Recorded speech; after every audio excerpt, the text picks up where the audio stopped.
عندما يعيد جيراندو إنتاج خطاب زعماء الإرهاب الدولي على مرأى ومسمع السلطات الكندية دون أي تحرك فعلي. الكلمة قد تكون أشد فتكا من الرصاصة.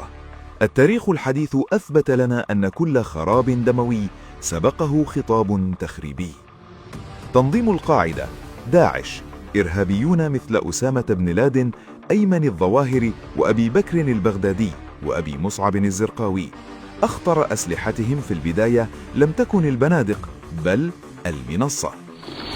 فإن أمتنا منذ 80 عاما تذوق هذا الذل وتذوق هذه المهانة، فيقتل أبناؤها للاستقلال والحرية والعزة.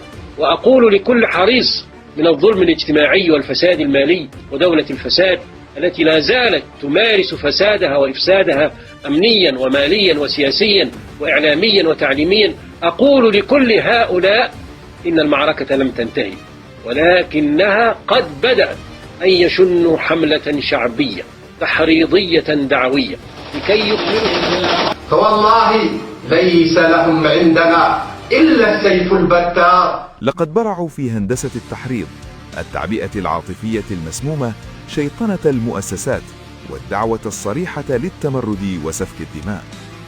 العالم لم يقف مكتوف الأيدي أمام هذا الخطر. أمراء الدم هؤلاء الذين ظلوا يحرضون من معاقلهم في أفغانستان والمنطقة السورية العراقية قد تمت تصفيتهم على يد قوات التحالف الدولي لمكافحة الإرهاب الذي تعد كندا أحد أعضائه الفاعلين. لكن اليوم تغيرت الجغرافيا وتغير شكل المنصة، وبقي السم كما هو. بتحليل دقيق للخطابات المنسوبة إلى هشام جيراندو والذي يبث محتواه من الأراضي الكندية، نكتشف تطابقا مفزعا مع أدبيات تلك التنظيمات المتطرفة. نحن لسنا أمام معارضة سلمية أو رأي حر، بل أمام انزلاق خطير وممنهج نحو التحريض الصريح على العنف والإرهاب، دعوات مستمرة لزعزعة الاستقرار، استهداف ممنهج لثقة المواطن في دولته، وتوظيف خطير لدفع الشباب نحو الصدام والفوضى. دابا حان وقت التكتل باش تكون شي ثورة ما كاينش ثورة تمسح كل شيء اكثر من الثورة ديال النيبال، واللي قبضتو مو علقوه كما داروا لذاك الوزير اللي قبضوه في خرارب بداو كيخبطوا فيه. فوقاش غادي تفيقوا؟ فوقاش غادي يفيق هذا الشعب هذا ديال الخرا؟ فوقاش غادي يفيق هذا الشعب هذا؟ فوقاش غادي يفيق؟ فوقاش غادي يفيق باش يدافع على الحقوق ديالو؟ فوقاش غادي ينوض يقول بركه من هذا الويل، بركه من هذا الزبل، بركه من هذا الشيء؟ الله يجعل شي بركه. صافي خرجوا لدين امهم للشارع، سالينا عصيان مدني وضربك ضربوا عطينا امه، سالينا هادشي اللي كاين. اللي عنده شي حاجه يهز معاه يخرج للشارع. يلا. إنه تفخيخ لعقول الشباب لا يقل خطورة أبدا عن تفخيخ الأجساد. وهنا تطرح الأسئلة المنطقية والصادمة: كيف لدولة مثل كندا التي ترأست إلى جانب المغرب المنتدى العالمي لمكافحة الإرهاب GCTF 2020-2022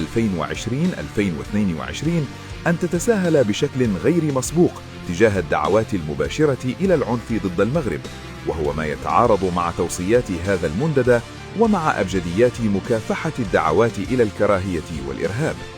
أنا من اليوم فصاعدا أدعو إلى الثورة.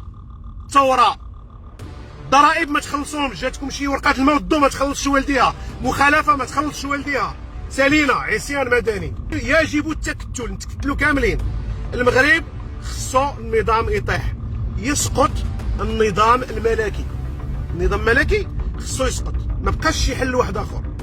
كيف لكندا التي شاركت عسكريا بكل حزم في دك معاقل الإرهابيين في الشرق أن تقف اليوم موقف المتفرج السلبي تجاه خطاب يحرض على نفس الفوضى والدم لمجرد أنه يبث من أراضيها؟ وبأي منطق تتسامح كندا مع خطاب جيراندو المتطرف الداعي إلى الفوضى في الوقت الذي تتعامل فيه بصرامة قصوى مع مواطنين كنديين في ملفات الإرهاب؟ أليس هذا مثالا صارخا على الكيل بمكيالين؟ هل يصبح الخطاب الذي يهدد استقرار الدول بأكملها محتوى رقميا بريئا بمجرد تخفيه خلف شاشات الهواتف؟ أين ينتهي التسامح القانوني وأين يبدأ التواطؤ بالصمت؟ إن هذه السلبية في التعامل مع المحرضين على العنف والإرهاب تمثل ازدواجية معايير خطيرة وصارخة.